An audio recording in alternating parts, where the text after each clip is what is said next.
quickly introduce Vangelis to give you a bit of an overview of our speaker. So he's an economist with postgraduate studies in management. He completed his PhD thesis in cross-border higher education and quality management at Birmingham City University.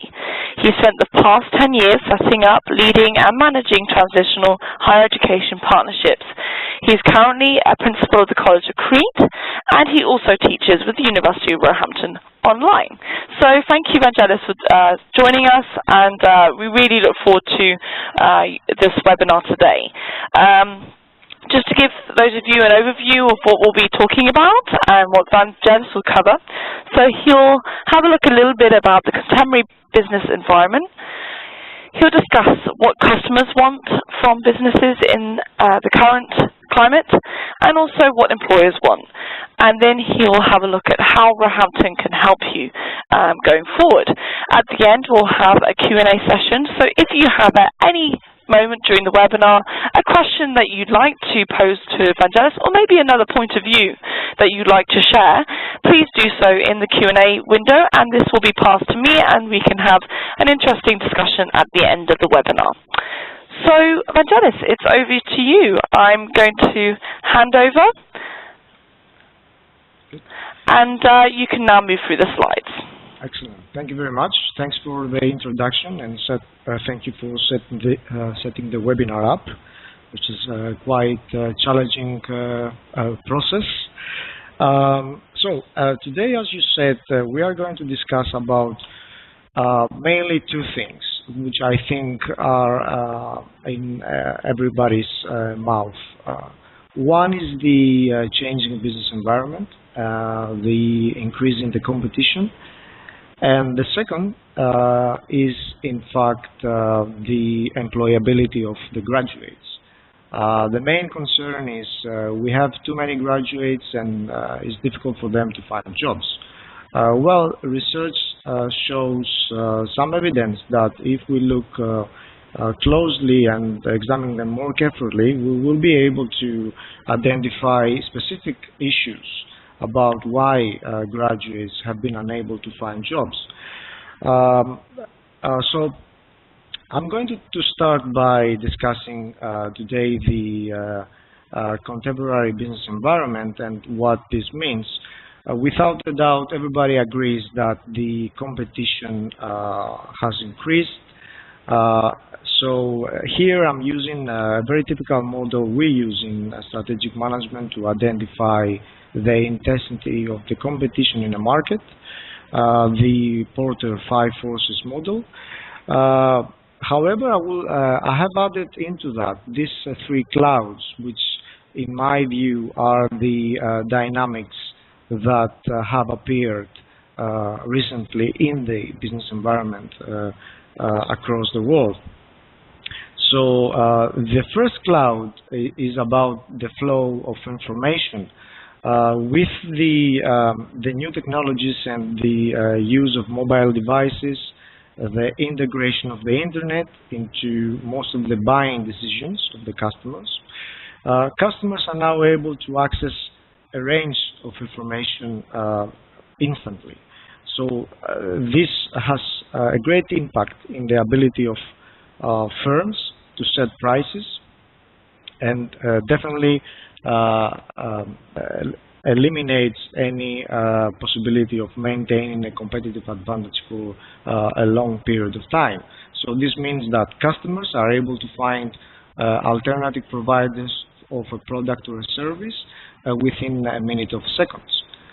So more power to customers due to the flow of information. The second cloud is what I call, within brackets, the democratization of markets. Again, this is linked to the new technology. We see now a new form of businesses coming in, is that businesses that are easier for the entrepreneurs to set up. So we can set up, for example, a web portal in a matter of days. So barriers to entry a market have been lowered, and it means that competition goes up. More players in the market, easier access, lower barriers to entry. And again, this means that the intensity of the competition increases. And on a wider scale, the third cloud is about the rise of what we call the non-traditional players. What we see in terms of the geopolitics, we see the rise of the so-called BRIC countries. The BRIC stands for Brazil, India, and China, which are seen as the rising powers in the world. So the economic activity is shifting from the Western world and the traditional economies into emerging markets. So these results that we see today and we describe in the news as the changing business environment is in fact the result of these three clouds. Clearly, what we see customers with more power due to the flow of information, alternative buying solutions. So the customers are becoming more demanding. The difference today is that customers are looking for good value for money in terms of a very competitive price, but at very good quality. Quality is an issue which is difficult to define, but it's very simply defined by the customer getting what in fact is expecting to get from a product or a service. So customers want quality at a very competitive price, and that's the challenge for businesses. So obviously, by posing this question, what do these organizations have in common? Clearly, these organizations are successful. So, but what they have in common? I think I see now that a poll is coming in. Obviously, if we, yep, you want to. Yeah, I was just going to say that we have just set a poll live. So for those of you, whilst Vangelis is speaking, you can just answer the question, what do you think is the key objective of most business organizations in the next 5 years? And just, you have 2 minutes just to answer that question, and then we'll come back to it once you've answered and we can discuss then. Thank you. Excellent. Thank you very much. So in fact, what these organizations have behind them that makes them successful. I have looked in some research, and I'm presenting you with what is in fact is the more up-to-date evidence in the field. In the past, when we seeking a competitive advantage, which means that if we were a company and we were thinking how we are going to attract customers, which is the main issue, and is what gives employment to most of the people in the company, is how to attract customers and how we are going to retain these customers. That is the competitive advantage. So how we are going to pursue this competitive advantage. We had two different extremes. Sell cheaper than the competitors, or sell something different than the competitors. So that was the main strategies in the field. But research now shows that, in fact, the effective strategies which lie here in the graph at the left-hand side at the upper side of the cycle, you can see that the low price strategies and the differentiation strategies, which are selling different and selling cheaper, are becoming smaller slices in the cycle. What is emerging now, we see the so-called hybrid strategies. So a little bit of both. And that represents what we saw earlier in the contemporary business environment emerging, the need of a competitive price at very good quality. So you can see here that customers are not willing to sacrifice quality for a low price. So if, for example, you sell something very cheap here and the quality is low, then you are out of the market. So obviously, customers want high quality at a very competitive price. That creates some challenges for businesses. We can understand, maintain low cost, and at the same time maintain a very competitive price, but be efficient, provide good quality at any time. A very good example of a company that in fact deploys this kind of strategy is Samsung. And you can tell that the hybrid strategies are effective because if you follow the story between Samsung and Apple, you can see that Samsung has taken over the market slice of Apple. And in fact, in the past 8 months or so, you can see this being very evident in the course of the market picture of Apple in the stock market. For example, you see a drop in the market share of Apple just because Samsung has taken over most of the market slice, and that's due to the adoption of hybrid strategy by Samsung. So the challenge is how businesses are going to survive and how are going to go towards hybrid strategies. So here comes innovation. Innovation is something that we always hear, but it's a very abstract concept.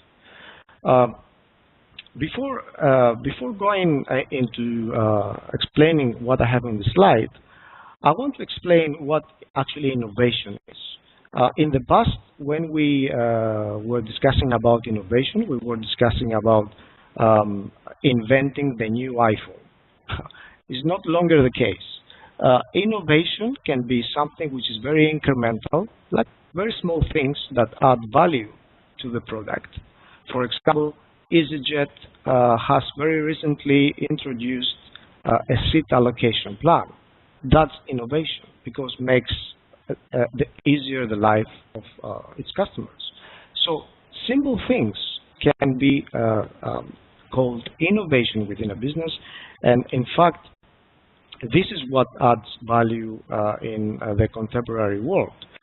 I'm going through the definition of innovation from the CEO of PCS Inc., Norman Bodek, who says that in the past, America has been limited to looking for a big idea as an innovation. However, in today's world, innovation is involving every single employee to look around in their work area, to identify small problems around them and be empowered and responsible to solve them. The average Japanese company receives 24 ideas per worker and saves $4,000 per employee. So you can see that what we were describing before, the Japanese, for example, are doing it already, looking on how to improve things, small things, be innovative across the different levels and layers of the organization. So that's the need. That's what we should conceive as innovation now. So in fact, this is what I have described here. I can see the results coming in. Yeah, so the results have just come live, and it's a very interesting split actually, because you've got kind of 29% thinking, believe that businesses are looking to expand their operations, with a 26% increasing the value of their customer base. So yeah, a real kind of split between the last two two options. Which I mean, what do you think of that? Well, I think that those who had no answer were looking for an answer, all the above. Yes. I guess that's my view. I think it's a little bit of everything. Yeah. With a shift towards creating value for the customer rather than expanding. So I think that's what we should take on board, take with us away after this webinar ends. That we should focus on the customer and be innovative at all different levels. And this is exactly what I was discussing here. So innovation today is an issue that is not only the case for these crazy guys with the white robes in the laboratories, but is there is possibility of every employee within the business. And I think the graduates should be aware of that, because this is going to be one of the main demands in the businesses. And again, one example of a company that does that is Samsung. So it's very clearly an issue of innovation here. So, and now how innovation is linked into higher education. Another thing that we usually see in the news is higher education as a driver for economic growth and so on and so forth is something that our politicians are very, they have it in their vocabulary, so they tend to refer into this link. However, this link is not explained in a very clear way. So in order to give to our audience an idea of how this link is happening in the reality, I have taken this figure, which is in fact the knowledge triangle, being adopted by the European Commission a while ago, with the creation of the European Institute of Technology, which is going to lead in the next years innovation and research in the European Union. So the knowledge triangle, in fact, shows how higher education plays a vital role in businesses, either directly. So skills are the key input to innovation. The employee should be very skillful in order to see what are the issues that need to be addressed and to be improved. And at the same time, businesses feed into higher education so as programs are being updated according to the needs of businesses. That's the direct link. And then we have the indirect link through research and technology. So higher education creates research and technology, which then is being applied into businesses, and research and technology is being transformed into product and services. So this is how exactly higher education is linked into the business world. And as we can see, it's very closely related into the business world. And taking into consideration the importance of innovation, I think we are in a very critical stage, and the future graduates, we see that actually their role is going to be even more important than it used to be in the past. So moving on into what about the demand and the supply for graduates, which is always one thing that is coming after this discussion. So, okay, yes, we know that in the knowledge economy, as we call it, there is a demand for human capital. So it's always this issue, statistics are coming in, and youth unemployment or unemployment within graduates is at high levels. Sure. I think that's a qualitative thing, and there are certain issues behind that which are going to see in the next slides. But what is the course of the things for the years to come? I had a look in a recent survey from McKinsey. So McKinsey predicts that in 2020, the demand for high-skilled workers, which in fact are graduates from a university, is going to be higher than the supply. So this means there's going to be a 10% gap between the supply and the demand. The supply is going to be higher than the demand, which means that by absolute terms, you will be more likely to find a job in the next 7 years if you hold a university degree. So that's a good reason to go to the university in the first place.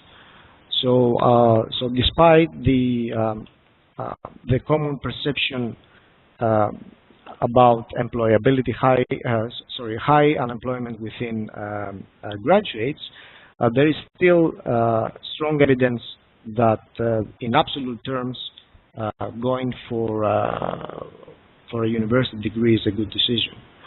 So, but let's look behind that. What is the thing that makes someone employable? I think we have a question for that. Yep, so that's just gone live. So we're asking you, the listeners, to answer, what do you think employers consider to be the most valuable when hiring new employees? So either qualifications, work experience, soft skills, or ability to collaborate and work in teams. So you'll have 2 minutes to answer that question, and then we'll discuss the results afterwards. Great. I guess that is going to be a no answer again, because many will think all the above. Employability is something that is also is a buzzword in higher education. Everybody talks about it, how our graduates are going to be employable. In fact, employability is what makes you attractive in the eyes of the employers. The problem with that is that it's very dynamic.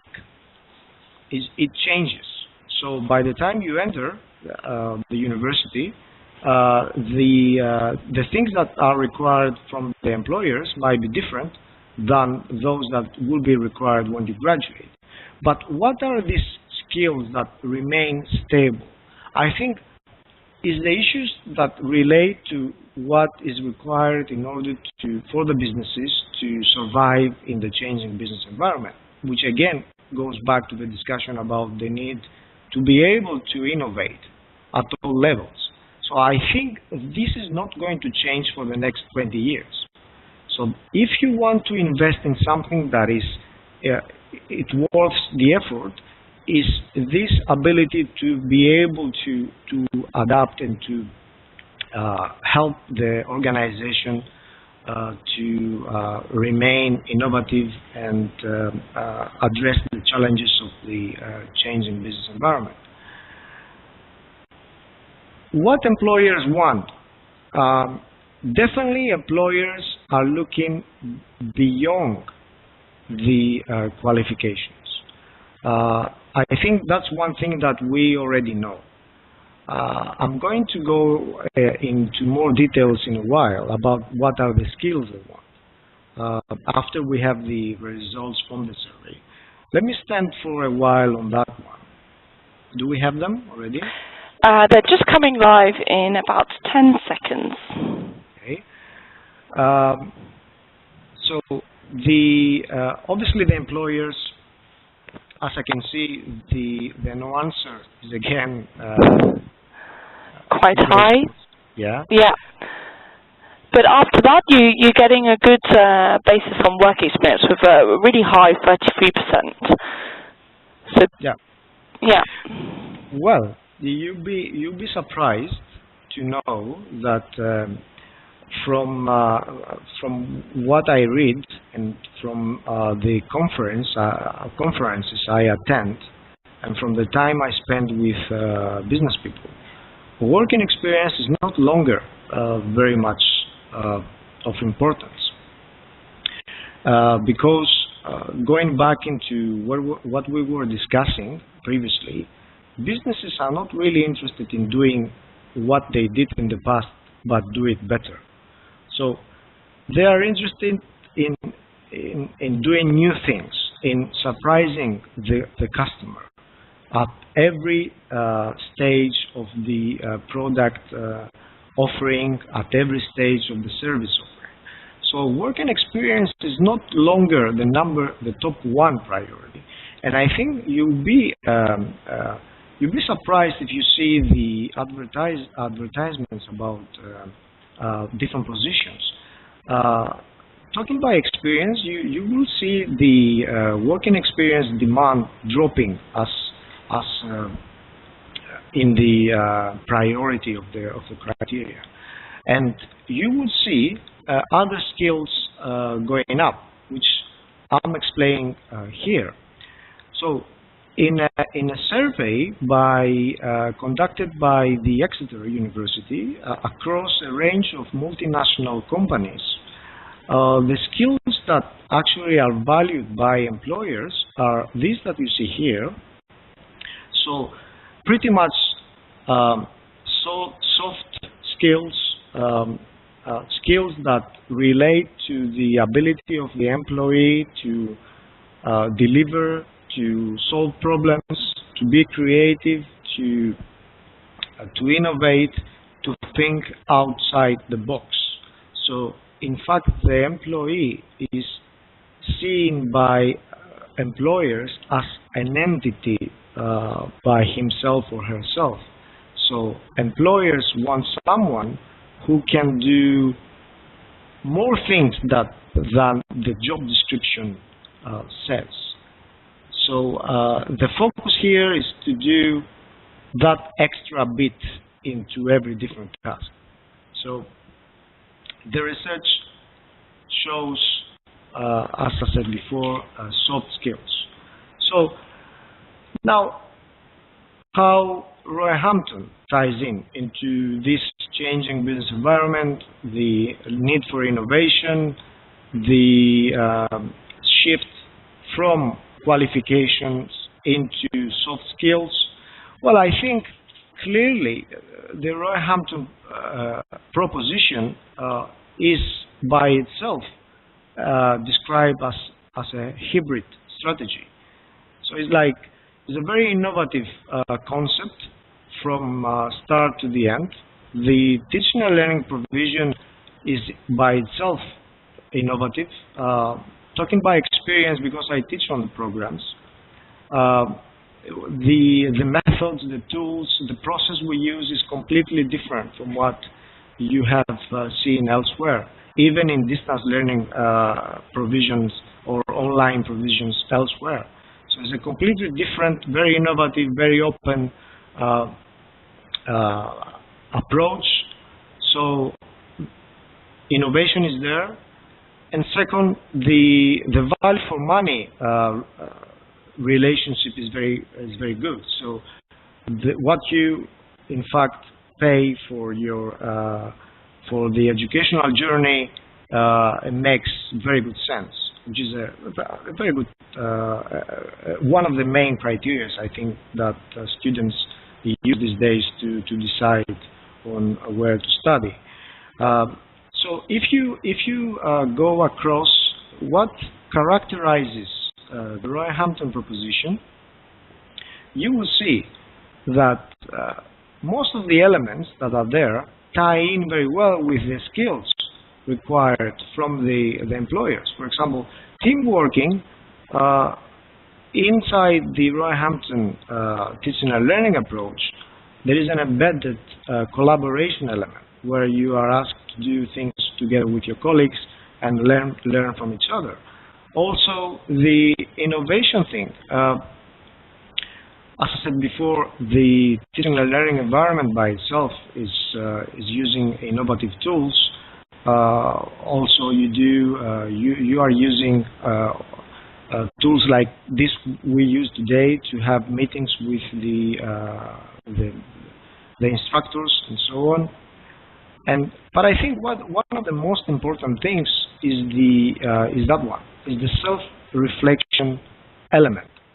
So in all the different modules we deliver in the programs, you are asked to stand for aside and reflect on yourself, reflect on the journey. That's very important because, in fact, that is the starting point for innovation. Is exactly what Taylor, I don't know if you have heard the story, which was the chief engineer of Ford, did in order to create the assembly line in the Ford Industries. Just step aside and see what was going on and thought, oh, the way we do things is not right. So self-reflection is one thing that you learn within the Roehampton educational journey, which I think is one of the most important skills required in the contemporary business environment. So, all in all, I think the different elements tie well together to explain why, in my view, Roehampton is a very valuable proposition to anyone who is considering to continue for a postgraduate degree. So I think that's all. Thank you very much. Great, thank you, Vangelis. I think that was a really interesting webinar there, and I'm sure the listeners had a really enjoyable experience as well. And whilst you've been speaking, we've had some interesting commentary and also some interesting questions too, which I think really speak to the interest in this subject. So I'd like to start maybe with one of our questions from one of our listeners, Andrea, and she asks, how is the knowledge triangle applicable to Brazil?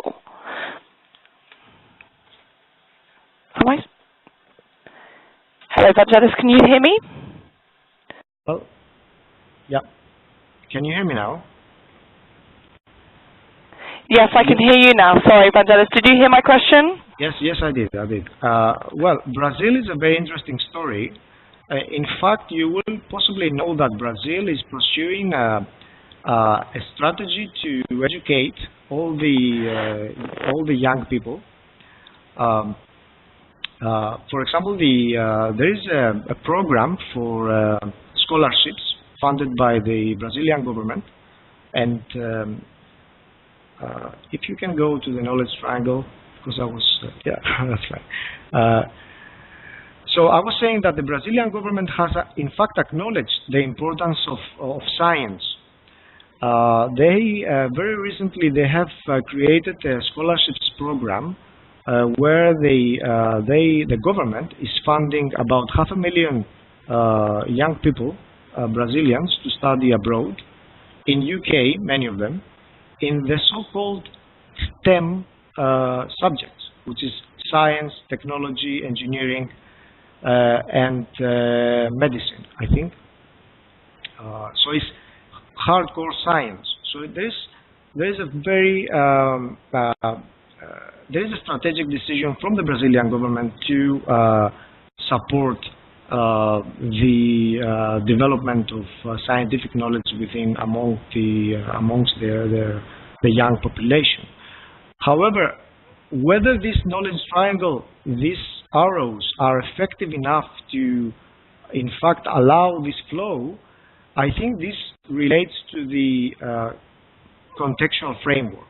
The authorities, the businesses, how well the business environment works, how well it's organized, the legal framework that is there.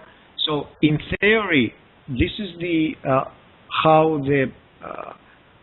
things tie together. But in practice, whether the arrows are going to be working as the model predicts is something that needs to be facilitated by the framework. So that's the answer.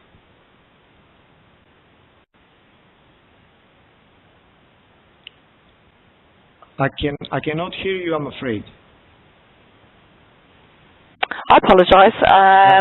So Rick made some interesting commentary, one of our listeners, and he was saying that when he usually hires employees for his company, he tests their skills, not just academic, because for him it's important that they have both, and they also and they always need to be trained to become 100% productive. And he says, as a company owner, I always expect ROI, and HR is no exception. So what do you think about that kind of perception of and the idea of really testing those coming into companies to make sure that they are fit for purpose, I guess? Well, he was expecting, sorry, ROI? Yeah, so he was looking, he expects return on investment, and with HR, he sees that as just as important when he's hiring new employees. Yeah, absolutely. However, it depends. It depends on the nature of the position, how you justify return on investment. By teaching myself in this field, like strategic finance and management accounting, return on investment can be seen within 12 months or 5 years. So it's a very relative concept. It depends. If you frame return on investment on a 12-month basis, you are looking for different things in an employee, or if you are framing return on investment within a 5-year frame, you are looking for different things in an employee. So it depends. But I think he knows his organization better. I think he's doing the right thing to do some tests on the hard skills of the employees, on the prospective employees. It's the right decision for him. What I'm arguing here is I think businesses need to think outside the box here in different terms and focus on the customer in the two different issues I mentioned earlier: good quality at an affordable price. Great. He also goes on to ask an interesting question, which is, what kind of value for my business will I get from your university? He's a company owner, not looking for a job, but to enhance his skills. So I guess that really goes into what you were talking about, the Roehampton, and how Roehampton ties into it. So how do you feel that the Roehampton program helps those who are in a high level position, not looking to move?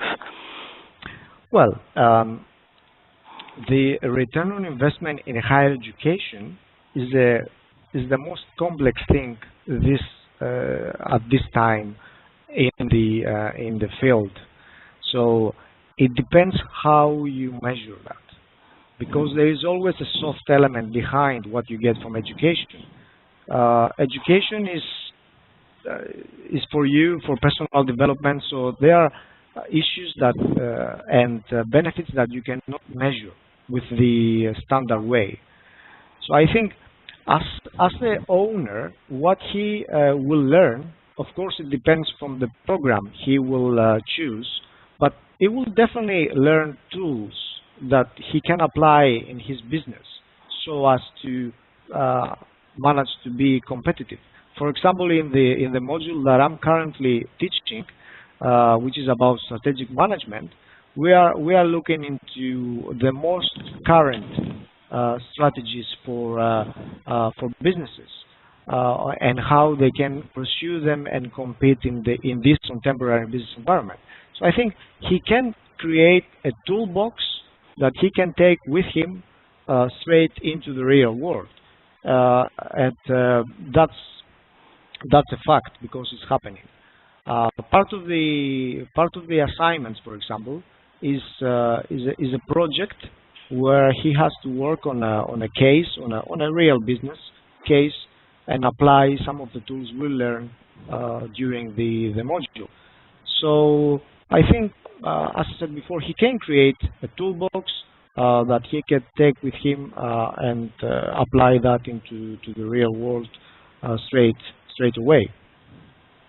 Great. And one of our other listeners said, how are you able to prove all the skills that you have to an employer so that they consider you as the best candidate for the position? To my opinion, all the skills described are somewhat difficult to prove unless the employer knows the candidate. So how is a candidate supposed to deal with those issues? Well, absolutely. I think that's a difficult thing. That's a difficult task. Obviously, there you need to develop your career career skills. You need to make yourself known to the what we call power centers, people who are responsible for employing you. So you need to work across the different fields. You need to be able to use the new tools like the social media, for example.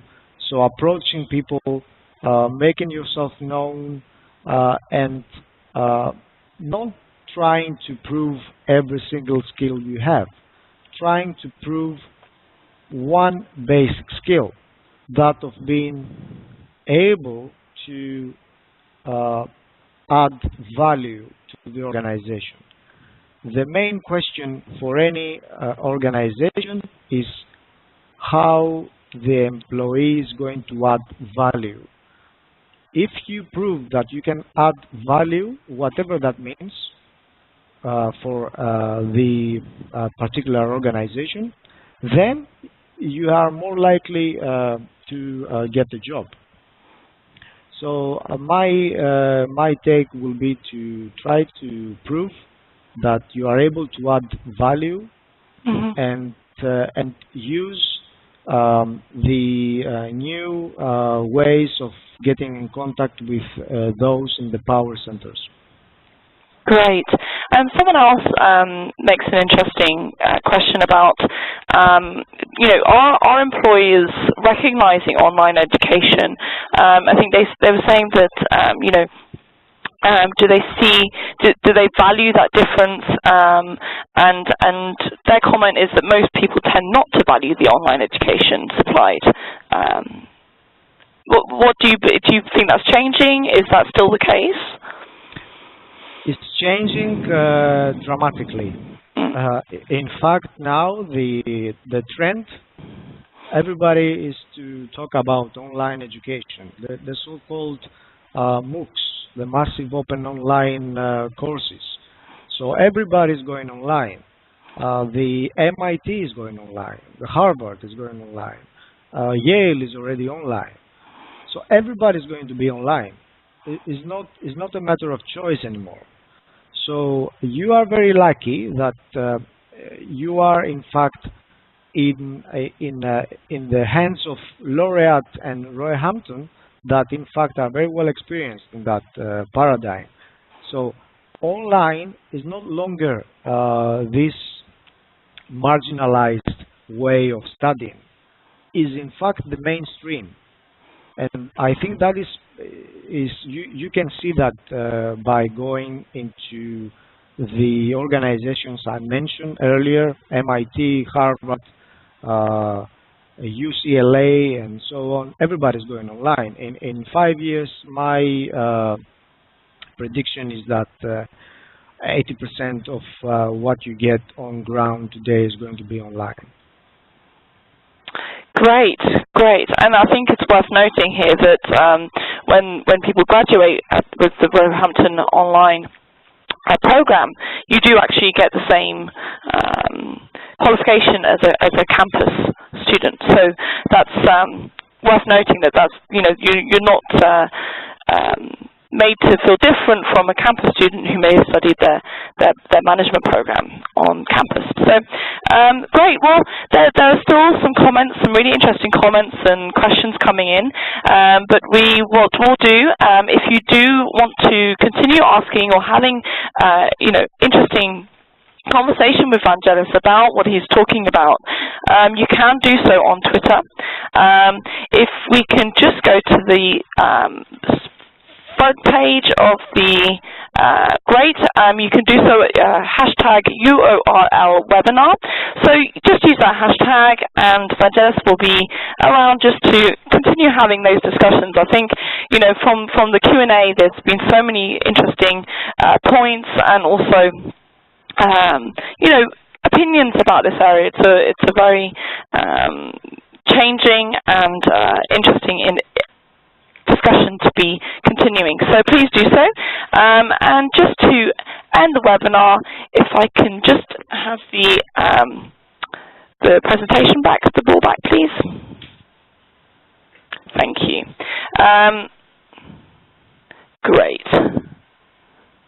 So for those of you who may want to go forward with the University of Roehampton and you want to find out how to proceed and apply, the process is quite straightforward. So hopefully you're already speaking to an enrollment advisor about this program, and if you're not, you will be contacted tomorrow. Your details will be sent to an enrollment advisor, and they will contact you, and you can discuss your needs and how you'd like to move forward in your education. So as it says here, the first step is to inquire. You'd need to send your CV, your academic certificates, and a proof of identification, and then your enrollment advisor can support you in the type of program that might suit you best. Once you've gone through that process, you can complete your application for the chosen start date.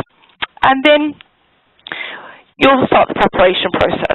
So it's all a very exciting process, and your enrollment advisor is really with you every step of the way. So if you have any questions, please do let your enrollment advisor know, and they'll be there to support you.